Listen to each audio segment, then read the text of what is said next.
In module 3, we had actually had a discussion regarding the groundwater potential zonation mapping, and we'll see further what all things are available in detail.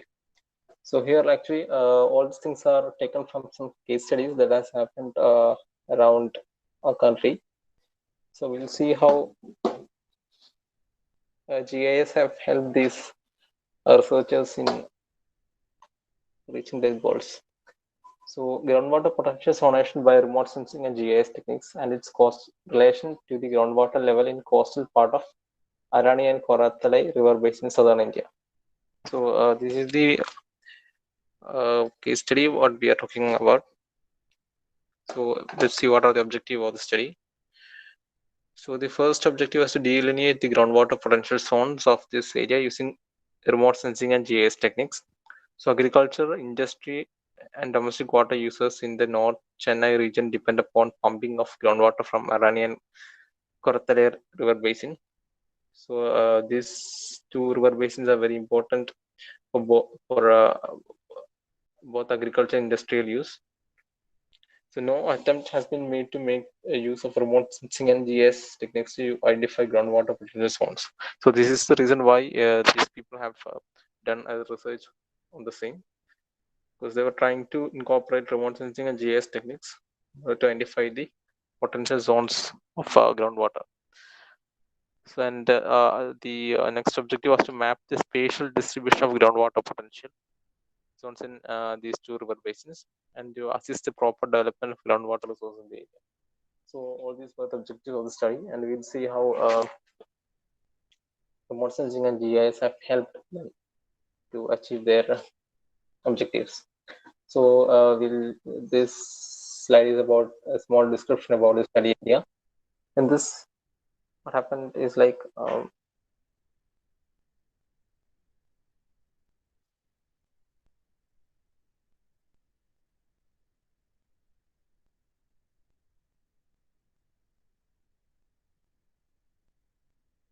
actually the study area was like 1,800 kilometers square. It is a vast wide area, and it was a watershed toward northern and southern direction. And topographically, the study areas are generally from east to west. So all these things are not much important. They are just describing how the study area was. So let us come to our matter. So there are some things which are available like annual rainfall, which is approximately 1,100 millimeter, and the rivers in the region are non-perennial. A substantial quantity of water flow only occurs during monsoon season. That means during summer, there's actually there's very little flow of water. So groundwater is a major source of water for drinking and agricultural purposes when compared to surface water in the region. So people depends upon groundwater for their daily needs, including domestic and agriculture needs. So agriculture is the main occupation for livelihood in this area. Dug wells are the main source of irrigation, followed by tanks and bore tube wells. So this is actually the description. You can see a small map of the scene of the both these basins. This is actually located in Tamil Nadu, and you can see where are all these rivers and basins. So it's actually in the northeastern part of Tamil Nadu. These two basins, Arani River and Koratale rivers. So there are two reservoirs. One is actually the Pundi Reservoir, and the next reservoir is actually a Puikar Lake. So these two reservoirs are mentioned in this river basin area. And see what is the methodology what that they have adopted. So this is the thing which is important to us. So we will be discussing about the methodology that need to be incorporated for using GIS and remote sensing to do a site analysis. So let's see what is the methodology that they have adopted. So Indian remote sensing system linear imaging self-scanning sensor 3 satellite imagery was used to prepare the geomorphology, soil, and drainage density and land use maps. So all these things, I think you have understood what are all this by all these things: geomorphology, soil data, drainage density, land use map, everything. And the maps were prepared at the scale of 1:50,000. The geological map was prepared using the Geological Survey of India district resource map. GIS analysis were carried out using ArcGIS 9.3. That's actually a software which is used to do the GIS analysis. The drainage density and linear density were prepared using the density analysis tool in the ArcGIS. There is actually a density analysis tool in this software which they have made use of in order to find out the um, drainage density. So the rainfall distribution map was prepared using rain gauge station data. The integration method of weighted overlay analysis was adopted to combine the thematic layers by assigning rank and weightage to each thematic layer. So several studies have reported the relative importance of various thematic layers that control the groundwater potential area. Higher weightage and ranks are given to sites that are expected to have high groundwater potential. So why I'm discussing all these points is like you will have to summarize what are the things that they have done in the methodology, and from this, if a question is asked in that scenario, you should be able to answer in the university exam what are the methodologies that need to be adopted in GIS and remote sensing analysis. So here the main weightage is given to the sites that are expected to have a high groundwater potential. So the thematic layers were then integrated by overlay analysis. So all those things. So there are some equations that they have done. You need not study all these equations because this is specific to this study only. We are actually talking about a generalized study, but it's very difficult to find a generalized procedure for the thing. So each study will be different. So from all the studies, we'll conclude for a generalized methodology. So the result will come to the results and discussion from that study. So groundwater availability mainly depends on geology, geomorphology, soil, linear density, drainage density, rainfall, and land use. The identification of geomorphological features is very important for demarcating groundwater potential. The RNA and correlate basin mostly comprises alluvial plains with pure channels, which are expected to be zones with groundwater potential.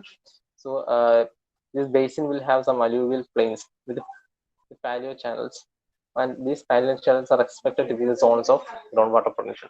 So in order to design a water distribution system, what we do is like we'll find out these groundwater potential zones, and we will try to extract the groundwater from those areas in a sustainable way, and then we'll distribute it. So this is the method by which we will do the groundwater potential zonation mapping, and hence we'll then distribute it.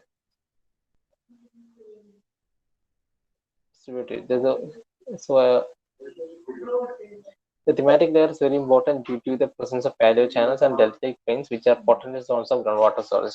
You have heard about these deltaic plains. So delta is actually a place where the river or a river meets the sea or ocean. So those plains will have a groundwater storage.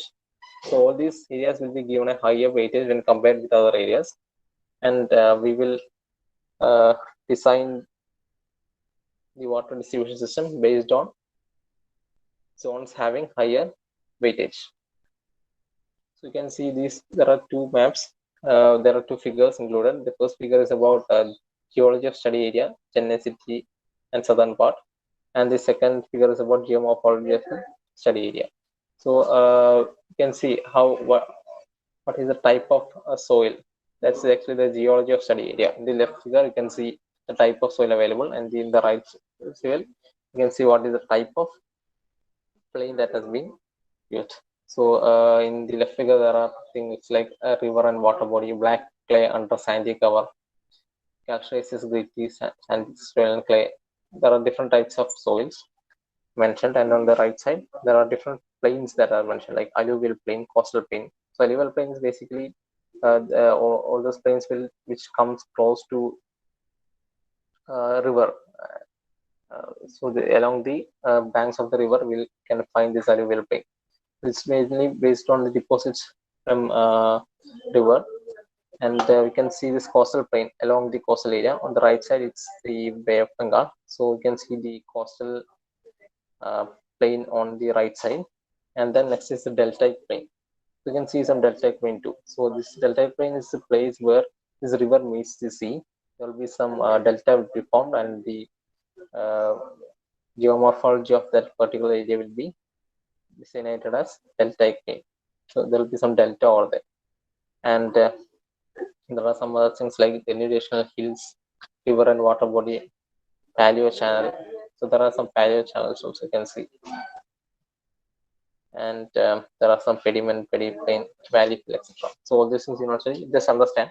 This is the method by which we find out some groundwater potential zones. So that's our main aim, to find out the groundwater potential zones. On the left side, you can see the geology, and the right side is actually the geomorphology. So all these things will be combined. And in the figure 4, we can see there are some other soil map study. And next is actually the land use land cover map. All those things will be combined in several layers. You can see drainage density of that area, rainfall density of the study area. So everything will be combined. All these maps will be combined, and we will find out which has a more weightage. The same thing what we have done, that we have discussed in the earlier revision class. Like we'll compare different maps with different criteria, and each criteria will be given a different weightage, and all these things will be combined, and we will select a place which has the which will get the maximum score. So this is the same procedure that we follow. So in groundwater potential zone, the relative importance of various thematic layers and the corresponding classes were used for generating the groundwater potential zone map.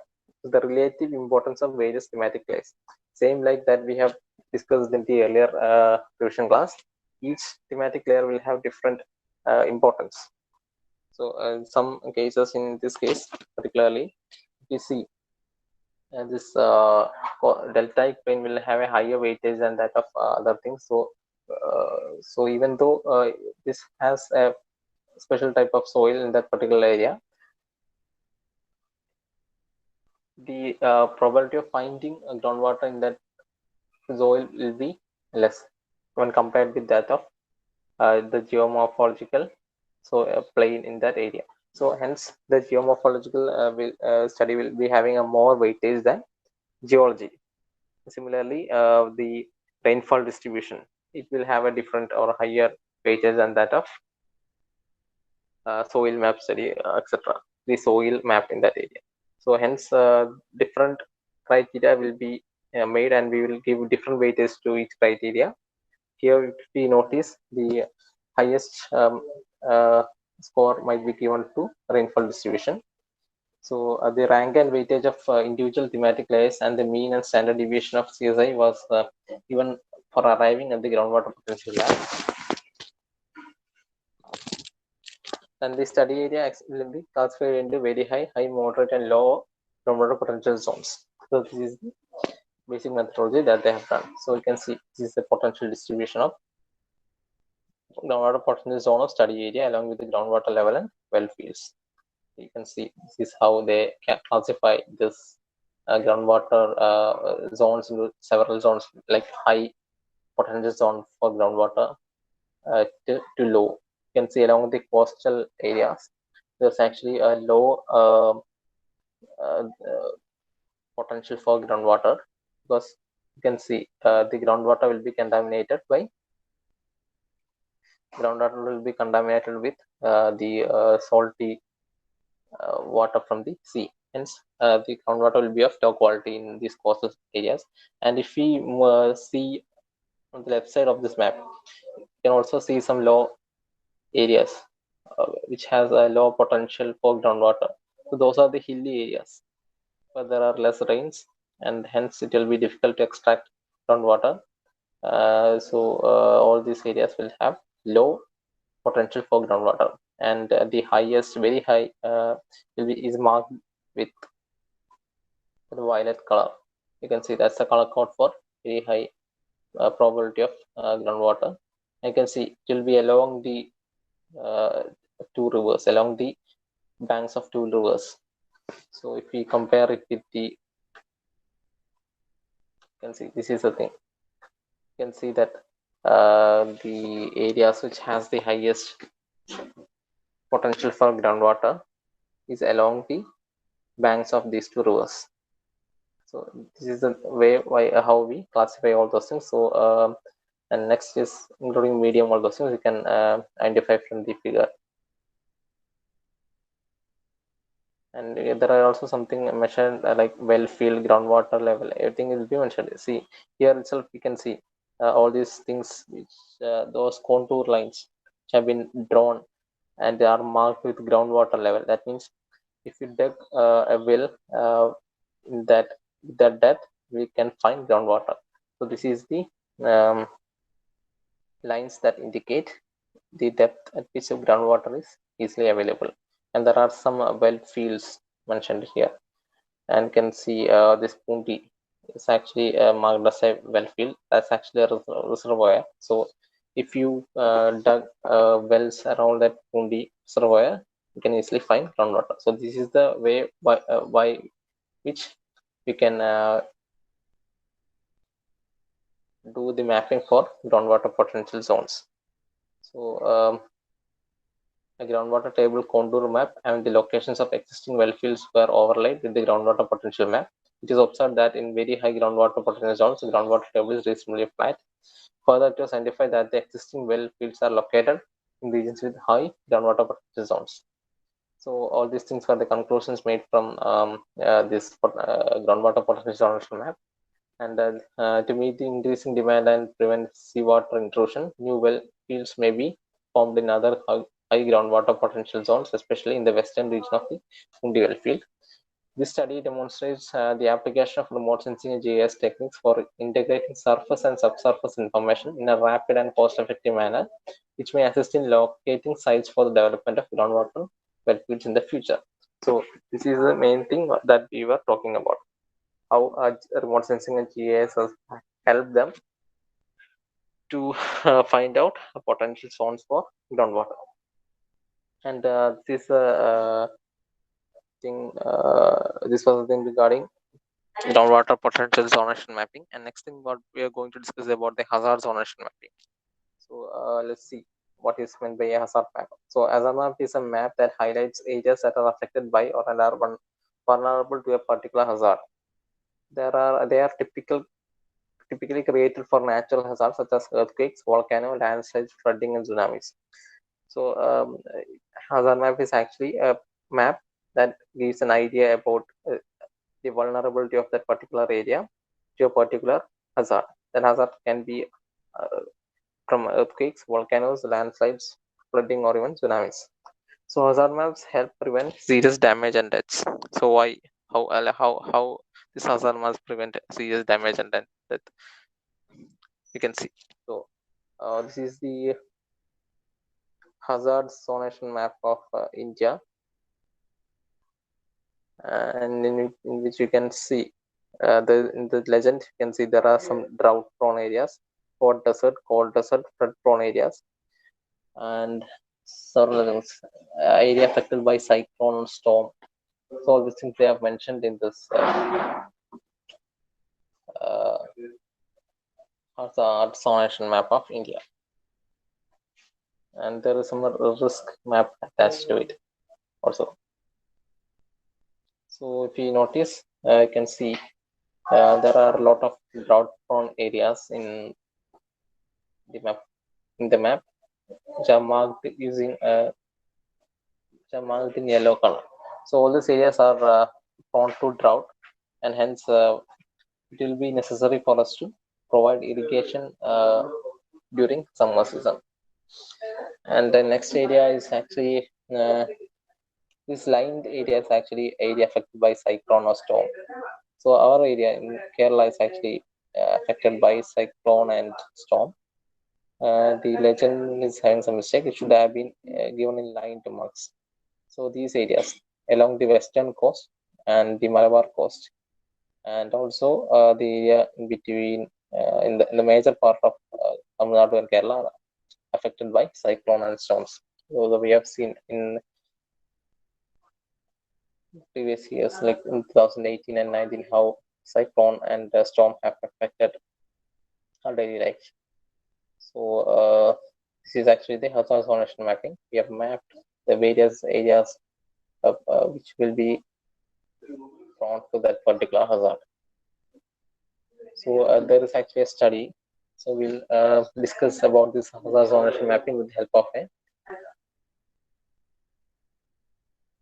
case study in which they have done the landslide hazard zonation mapping of Chamoli Hill landslides using the remote sensing and GIS. So what was the aim of the study was to like landslides are very common problem in hilly terrain. Chamoli region of Himalaya is the highest sensitive zone of landslide hazard. So if you notice our this area, the areas which are lying close to Himalayas will be having the highest sensitivity towards landslides.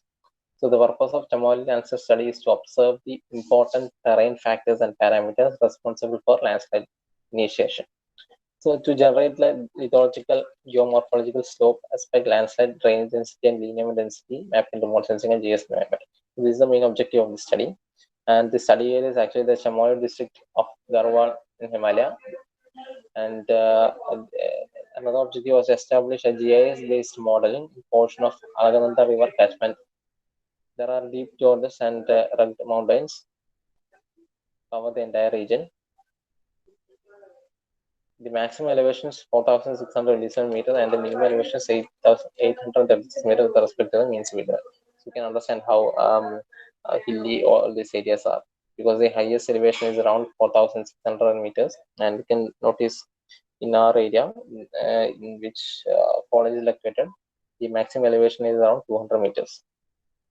So you can see how hilly all these areas are.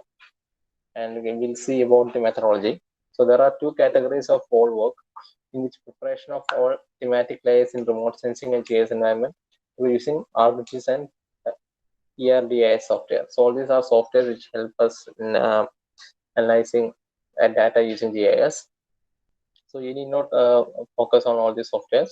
We just need the methodology that they have used for the study. So scanning and digitization of related data such as Survey of India topographic maps and remote sensing data, prediction and generation of land hazard zonation mapping, and slide hazard zonation mapping according to their relative importance, all thematic layers integrated in GIS environment.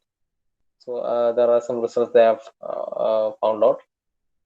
There is various thematic GIS layers such as lithological, geomorphological, lineament, drainage, landslide, and structural, all this prepared for mapping landslide hazard zonation, remote sensing, and GIS environment.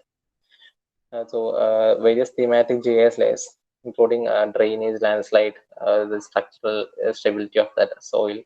All these things were prepared as various GIS thematic layers using GIS and remote sensing environment. The initial or primary factors like geology, drainage, anthropogenic activity, structural and climatic conditions responsible for instability in the study area. So the primary factors for that they have understood that causes landslide hazard in this area were actually the geology, the drainage condition, the anthropogenic activity, structure, and climatic condition of all these areas are playing an important role in the landslide hazard of potential of this area. The study is fully covered and associated with loose sediments on foothills, river channels, valleys, and the cliffs, slopes, and the rock waterfalls and ridges. So occurrence and initiation of landslides. All these things are validated. We can see. We'll just see the things that they have understood from this. So this map is classified into two classes on the basis of slide area and non-slide area, with ranging values from 0 to 1. So you can see how they have classified these areas as areas prone to landslides and which are not prone to landslides. They have classified and they have marked them from 0 to 1. So those areas which have got a mark of 0, they are not prone to or susceptible to landslides, while those areas in which they got a score of 1, they are very susceptible towards landslides. The rank of each land class of landslide hazard zonation map is based on value of category in different thematic layers. The very high category, highly prone for landslide, events, and low category is less prone for occurrence and initiation. So this is the way that they have understood. They have done this hazard and site hazard zonation mapping. So if you read this methodology, you will get a better understanding on the same. And I have added this PPT in our Google Classroom. And next thing is like we'll discuss about digital terrain model and all those things. I think we can discuss all these things in our during our contact class. So how all this digital terrain modeling maps are. And we had a quick look at all those things. And next is like how network analysis is done. So we'll just see what is meant by network analysis. So network analysis is an operation GIS which analyzes the data sets of geographic network for real world network. So network analysis is done for both water distribution, power distribution, also all those things we can use this network analysis. So network analysis examines the properties of natural and man-made network in order to understand the behavior of flows within and around such networks and location analysis. It focuses on edge node topology to represent real life network for information. Its function based on the mathematical subdisciplines of graph theory and topology. So all these things are there. So the basic concept of a network analysis is basically set of connected lines. So these lines can represent a railway, stream, road, water lines, pipelines, telecommunication line, anything. So it can be direct or indirect or planned and unplanned. Network analysis analyzes the movement of people, connectivity and accessibility of railway, road, pipeline network, telecommunication, etc. So the main thing is like how they can model all these networks in GIS. I hope you understood what is meant by network analysis. There can be a network of roads, there can be a network of pipelines, there can be a network of railway lines, telecommunication, everything. So in the case of a network of roads, what we do is like we will analyze the movement of vehicles and movement of people, and then we will design the network accordingly. Similarly, for if it's for water supply network, what we do is like we will analyze the topology of these areas, and we will find out a solution in which we can distribute this water with very less pumping power. That means some areas might be lying at a higher level, while the other areas might be at lower level. So if we do the network analysis of all these things, we can find out what pressure need to be maintained in the pipeline network, all those things. So network model GIS have the potential to simplify the development of spatial analytic network function through various type of data model. Many types of data models are transportation network, road network, etc. These network function help in planning all those things. So we'll see how all the things are done. And I think it's better for us to discuss it in the next class. So next class means it might be in GIS, or else if I'm not able to discuss, you can read through these slides. You will understand how all these things are done. So the main thing that you need to do is like you need to get into a common summary or a generalized summary of all these network analysis, and it should frame your answers with respect to the question that is being asked for the university exam. So this is the thing that you need to do. So with this, I am concluding today's revision class. So I hope I can see during our contact class in the coming week. And we'll discuss about all these things directly during our contact class. So thank you all. Thank you, sir.